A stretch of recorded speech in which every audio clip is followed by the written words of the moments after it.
तो dear student, आज का जो टॉपिक है हमारा आइडियल ट्रांसफार्मर ऑन लोड। तो पहले जो टॉपिक है हमारा आइडियल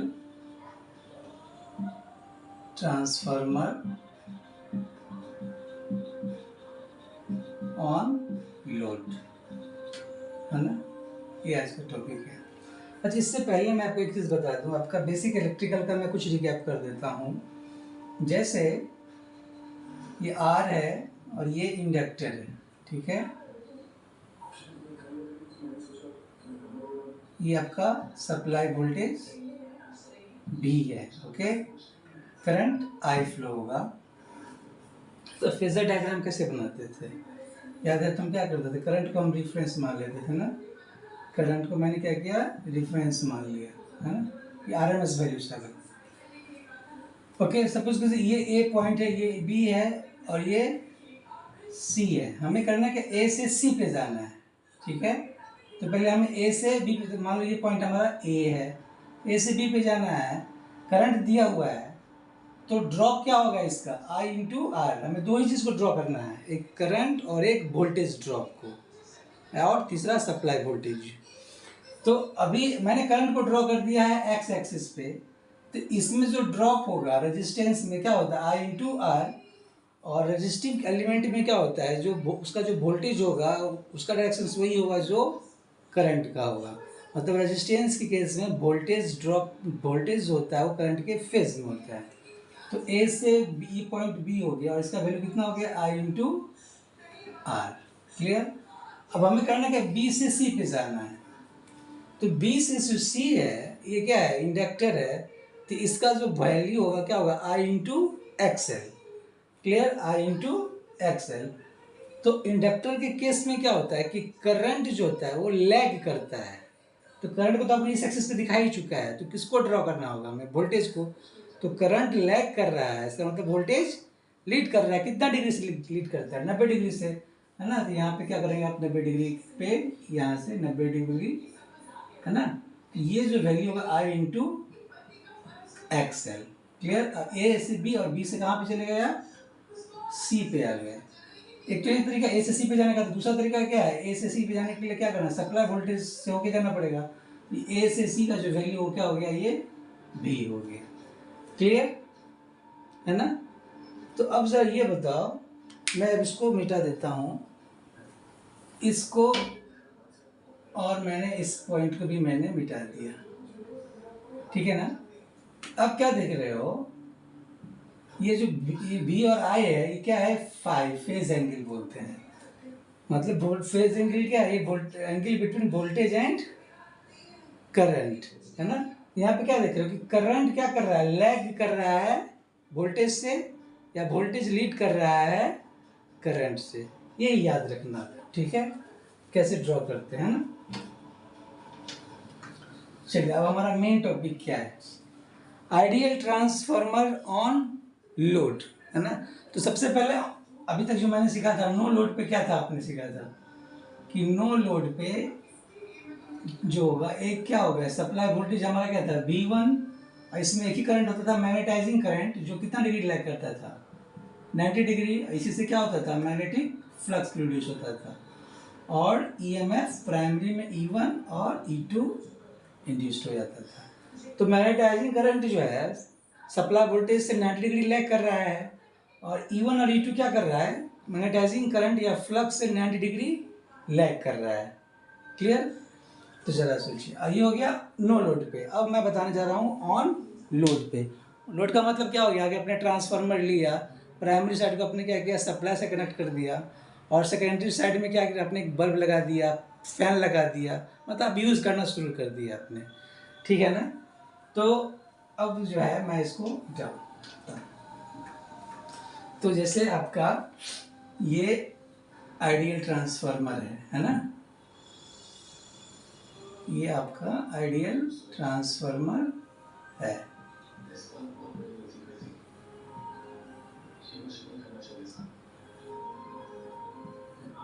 है ना, इसका नंबर ऑफ टर्न N1 है, इसका N2 है, इसमें induced voltage E1 E2, core flux कितना हो जाता है 5, है ना, ठीक है, यहाँ पे आपने सप्लाई वोल्टेज V1, ठीक है।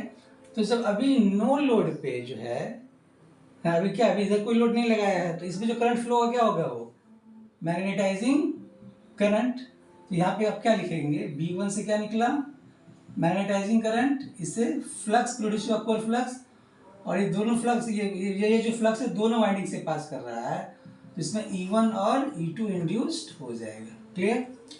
अब नेक्स्ट पॉइंट क्या है, अब मैंने क्या किया, यहाँ पे एक लोड लगा देना है, ठीक है।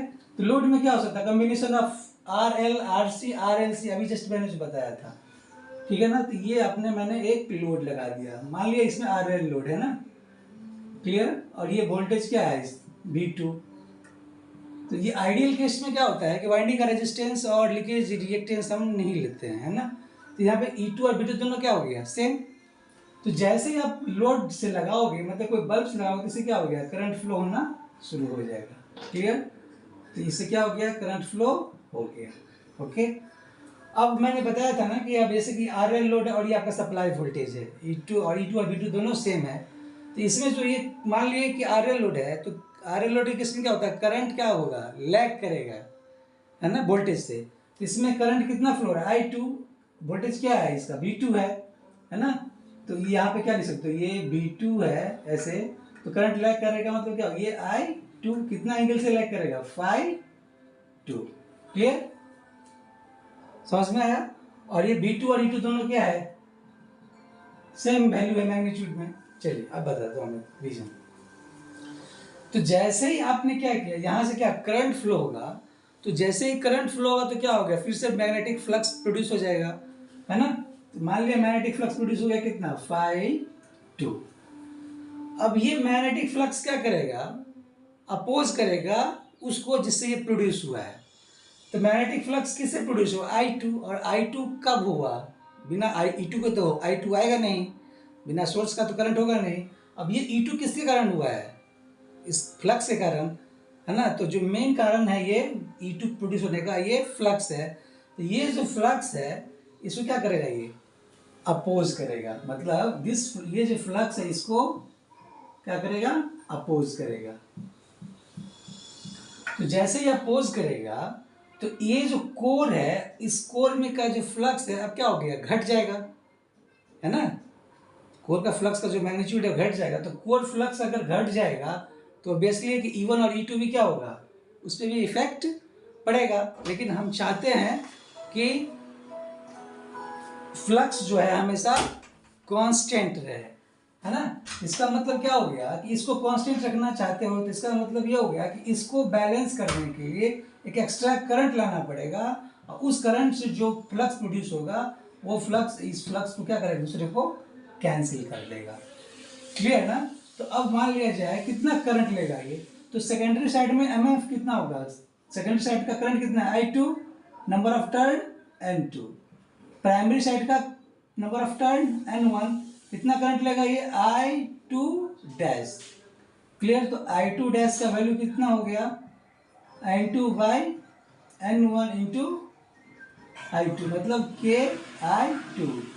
तो ये जो I2 डैश हो जाएगा वो क्या हो गया, KI2, और ये कितना फ्लक्स प्रोड्यूस करेगा, Phi2, और ये Phi2 एक दूसरे को क्या करेगा, कैंसिल कर देगा। तो अल्टीमेटली क्या हो गया, Phi हमेशा क्या हो गया, कांस्टेंट रह गया। क्लियर ना।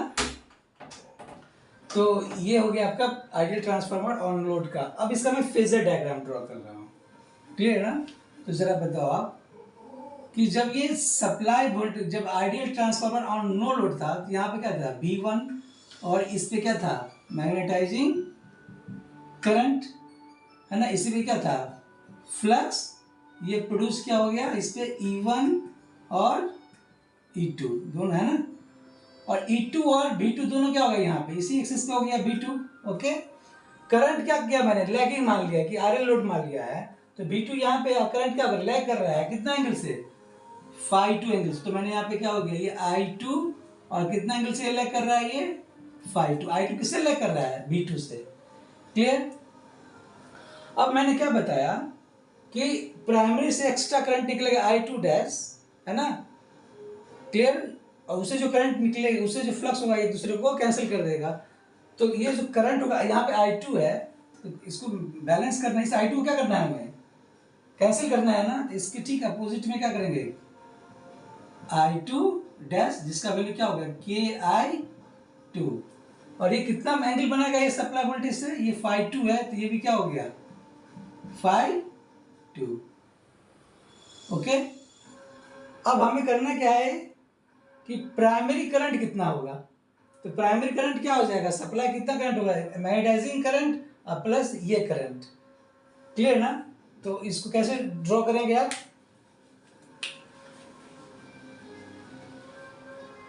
मैग्नेटाइजिंग करंट है ना ये, इसके ठीक पैरेलल में आप इसको क्या करेंगे, आप ड्रॉ कर देंगे। ये हो गया I2 डैश, और ये जो वैल्यू है ये क्या हो गया IM, है ना। तो ये IM और ये I2 डैश, ये दोनों को जोड़ेंगे, है ना, तो ये क्या होगा आपका I1। क्लियर। तो मैं इस सबको मैं मिटा रहा हूँ, I2 डैश को, ठीक है, इसको मिटा दिया, IM को भी मिटा दिया मैंने, ये भी मिटा दिया। क्लियर। अभी I1 V1 से कितना एंगल बनाएगा, ये phi1, है ना। तो ये इसका डायग्राम हो गया। तो अब बताओ कि इनपुट पावर कितना हो गया, इनपुट पावर क्या होता है BI cos phi, तो इनपुट पावर कितना हो गया V1, करंट कितना हो गया इनपुट करंट I1, कितना एंगल है दोनों के बीच का angle cos phi1, output power क्या हो गया V2, आउटपुट पावर का मतलब V2 I2 into cos phi2, तो V2 I2 cos phi2। Clear. तो ये जो था आपका आइडियल ट्रांसफार्मर ऑन लोड पे था, है ना। क्लियर ना। कभी आपने सुना होगा कि ट्रांसफार्मर जो है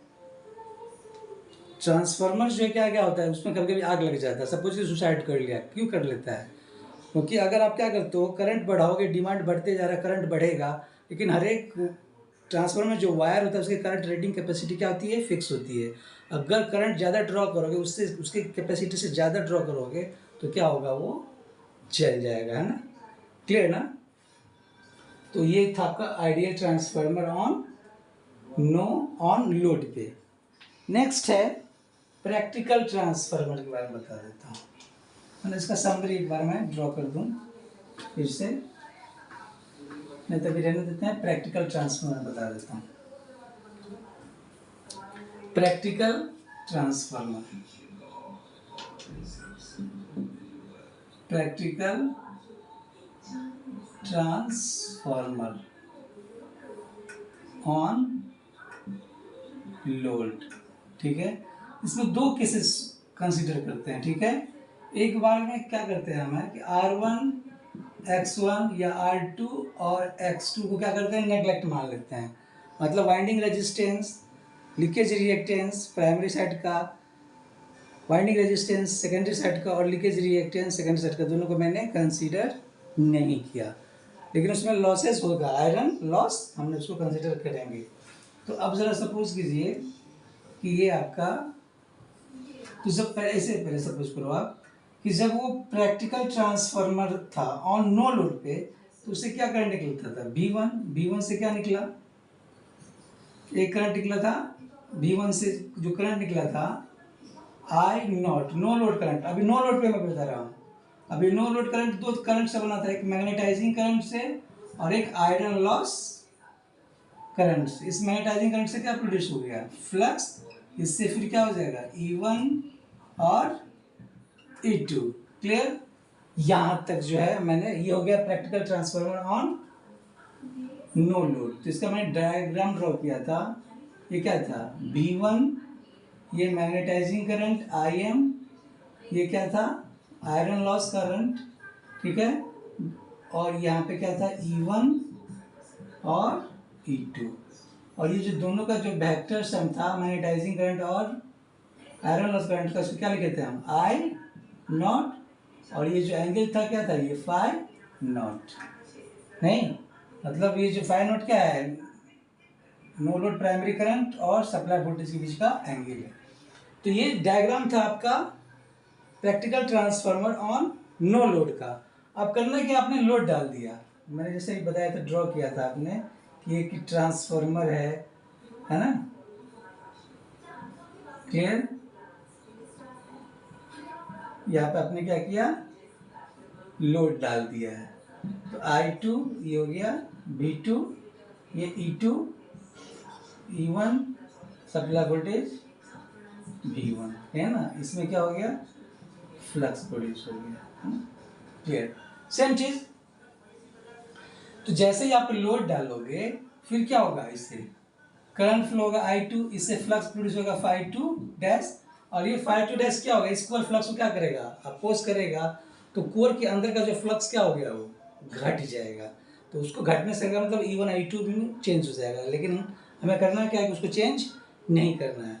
तो चेंज नहीं करने का मतलब फ्लक्स को क्या करना है, जो कोर का जो फ्लक्स है उसको हमेशा कांस्टेंट रखना पड़ेगा। इसका मतलब ये हो गया कि प्राइमरी साइड से कुछ एक्स्ट्रा करंट लाना पड़ेगा, उस करंट से जो फ्लक्स प्रोड्यूस होगा वो इसको न्यूट्रलाइज कर देगा। अब कितना करंट लेगा, अभी मैंने बताया था I2 डैश, इसका वैल्यू क्या था KI2, इससे जो फ्लक्स प्रोड्यूस हो गया phi2 डैश, ये एक दूसरे को क्या करेगा, कैंसिल कर देगा, और इस फ्लक्स पे कोई इफेक्ट नहीं पड़ा। ठीक है ना। अब इसका मैं फेजर डायग्राम बताने जा रहा हूँ, तो जरा सोचिए, है ना। अभी इसमें मैंने R1 X1 R2 X2 को नेग्लेक्ट मान लिया है, यही चीज है ना, सेम है। तो यहाँ पे मैंने बताया था E2 और V2 दोनों क्या सेम था, V2 मतलब E2 और V2 क्या हो गया, इसी एक्सिस पे आ गया, है ना।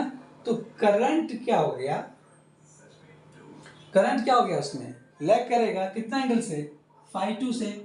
ये मैंने इसको ड्रॉ किया I2, और ये क्या हो गया phi2। आउटपुट पावर कितना हो गया यहाँ पे, output power V2 I2 cos phi2।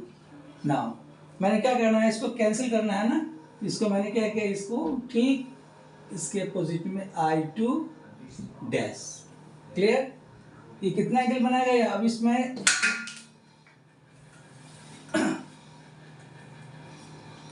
ये जो है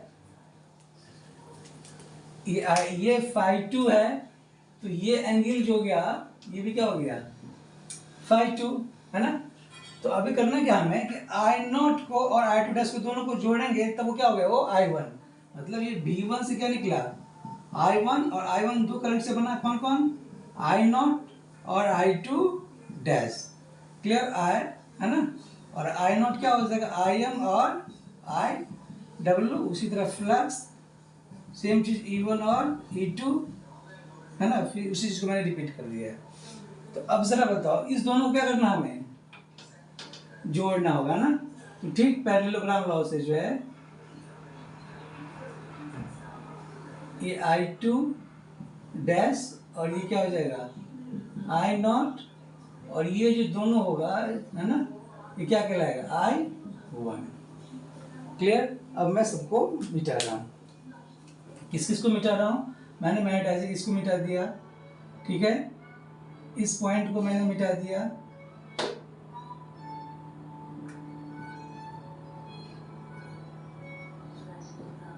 है ना। अब जो क्या बचा V1 और I1, ये जो एंगल क्या कहलाएगा आपका phi1। इनपुट पावर कितना आ जाएगा V1 I1 cos phi1। Clear? तो ये था आपका practical transformer on load. Clear? इसका और डायग्राम बता दूं आपको मैं, डायग्राम जो है सर्किट डायग्राम। तो क्या हो गया यहाँ पे, ये जो हो गया आपका XM, इसमें कौन सा करंट फ्लो होगा IM, iron core loss resistance है, इसमें कौन सा करंट फ्लो होगा IW, ये दोनों सम क्या हो जाएगा IW प्लस IM I0। ये आपका सप्लाई वोल्टेज V1, इससे करंट कितना निकला I1। क्लियर ना। अब ये जो है I0, इसमें कितना करंट जाएगा I2 डैश, और फिर से जो ये आपका लोड आ गया, इसका वोल्टेज V2, ये E1 और ये E2 और ये I2। क्लियर? ये डायग्राम हो गया, सर्किट डायग्राम, है ना, ट्रांसफार्मर का, प्रैक्टिकल ट्रांसफार्मर का। लास्ट केसेस है, उस ध्यान से सुनना आप लोग।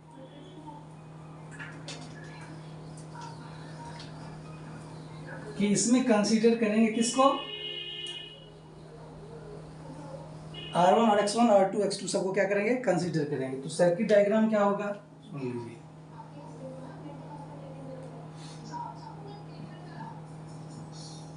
Including R1 X1 R2 X2, clear. तो सबसे पहले डायग्राम ड्रॉ कर लो आप। पहला क्या था, जैसे मान लो आइडियल ट्रांसफार्मर था ऑन नो लोड पे, तो कौन सा करंट था, ये सिर्फ XM, इसमें कितना करंट फ्लो रहा था, मैग्नेटाइजिंग करंट, क्लियर। जब प्रैक्टिकल ट्रांसफार्मर लिए थे ऑन नो लोड पे, तो इसमें एक एक्स्ट्रा कंपोनेंट क्या आ गया था, R0, और करंट क्या आ गया था, IW, क्लियर। इसमें करंट क्या हो गया फ्लो, I0, ठीक है। अब मैं क्या कह रहा हूं, इसमें वाइंडिंग रेजिस्टेंस और लीकेज रिएक्टेंस को इंक्लूड करेंगे, है ना। तो ये R1, ये क्या हो गया आपका X1 इंक्लूड कर दिया। अब यहाँ पे एक सप्लाई वोल्टेज क्या है हमारा V1, इससे करंट क्या फ्लो होगा, I1, है ना। अब I1 से इसका इसमें करंट कितना फ्लो हो जाएगा, I2 डैश। ये मैंने फिर से एक ट्रांसफार्मर का बना दिया, ये क्या हो गया, इसमें वोल्टेज E1, ये क्या हो जाएगा इसमें E2। अब सेकेंडरी साइड में भी क्या कंसीडर करेंगे, R2, ये क्या हो जाएगा X2, और ये क्या हो गया लोड, है ना, जिसका वोल्टेज क्या है ये V2, है ना। अभी करंट फ्लो हो रहा है I2। तो अब इस केस में बताइए कि ये अभी जब इस ड्रॉप को कंसीडर करेंगे तो E2 और V2 दोनों तो सेम होगा नहीं, इसमें V2 क्या हो गया, लेस देन E2 होगा, क्लियर ना। अब हमें करना क्या है कि इसका जो हमें फेजर डायग्राम ड्रॉ करना है, क्लियर। तो जरा इसका मैं फेजर डायग्राम आपको ड्रॉ करके बताने जा रहा हूँ। तो सबसे पहले मैं जो है ध्यान से सुनना आप लोग।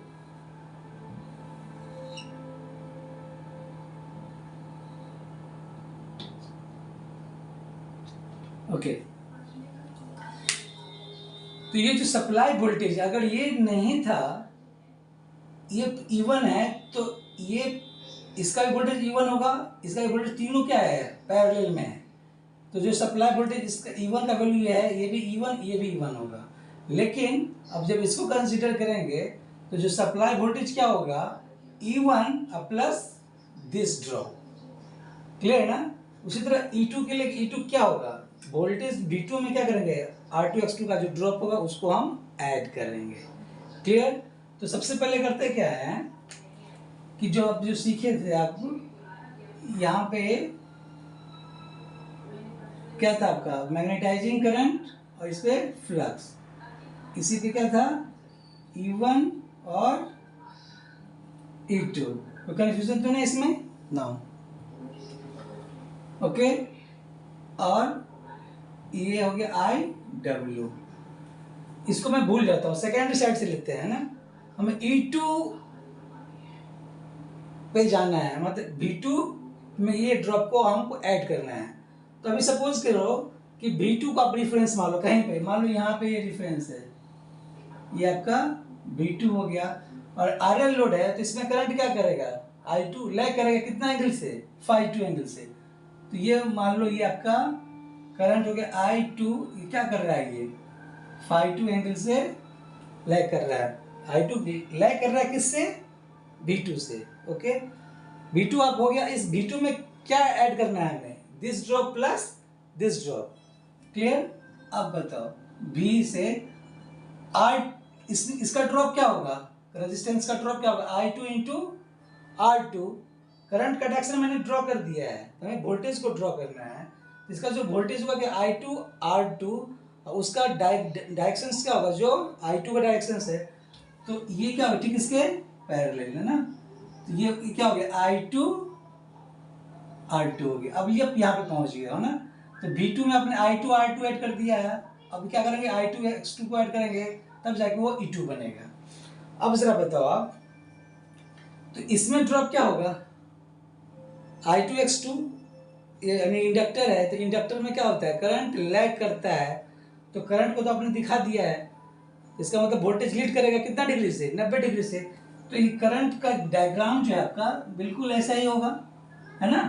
तो ये क्या करें, यहाँ से एंगल कितना डिग्री बनाइएगा, 90 डिग्री।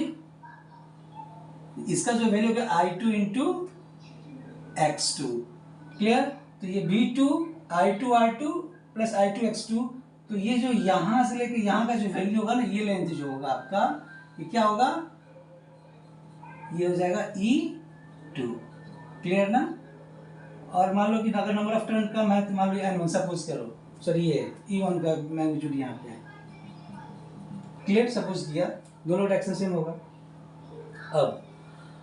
अब हमें E1 यहाँ तक तो ड्रॉ कर लिए, अब क्या करना है, V1 चाहिए, तो V1 में क्या करना पड़ेगा, E1 को ऐड करना पड़ेगा। तो ठीक इतना ही मैग्नीट्यूड आप ऊपर में ड्रॉ कर लो, ये मान लो ये V1 डैश है, जिसका वैल्यू क्या हो, माइनस ऑफ E1 है, V1 dash equal to minus of E1 है ना, ये नीचे में है ना, तो उसका जो मॉड लेंगे तो क्या होगा, पॉजिटिव हो, क्लियर। अब ये E1 मिल गया हमें, अब ये I0 कैसे निकालेंगे, I0 क्या होता है, I0 sum of IW plus IM। अच्छा ये बताओ I1 किसके, I1 का वोल्टेज कितना है, IW का क्या वोल्टेज मिल रहा है, E1।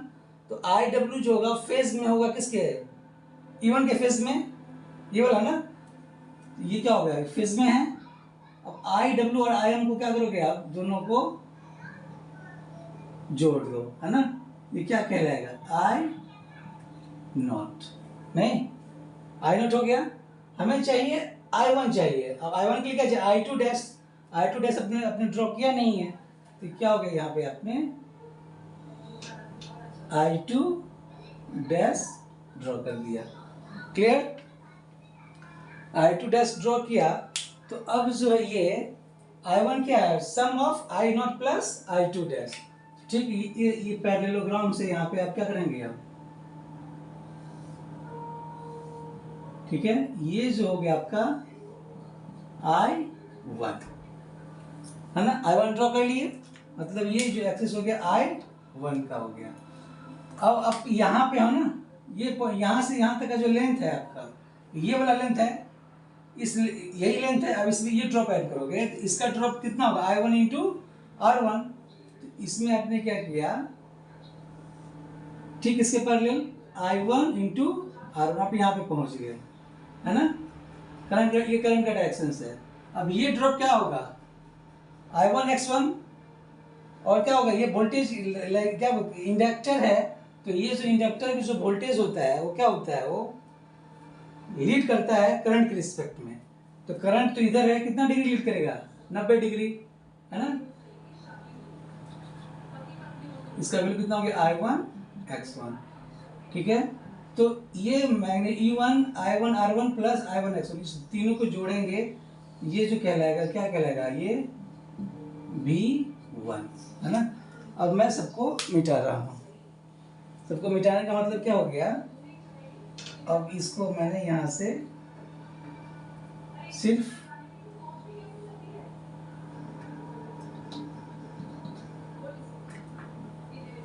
है ना, तो ये जो वैल्यू है V1 और I1 के बीच का जो एंगल हो गया, ये क्या हो गया, ये Φ1, ठीक है। तो ये जो आपका था प्रैक्टिकल ट्रांसफार्मर ऑन लोड, है ना। आशा करता हूँ आप लोगों को थोड़ा समझ में आया होगा। Thank you.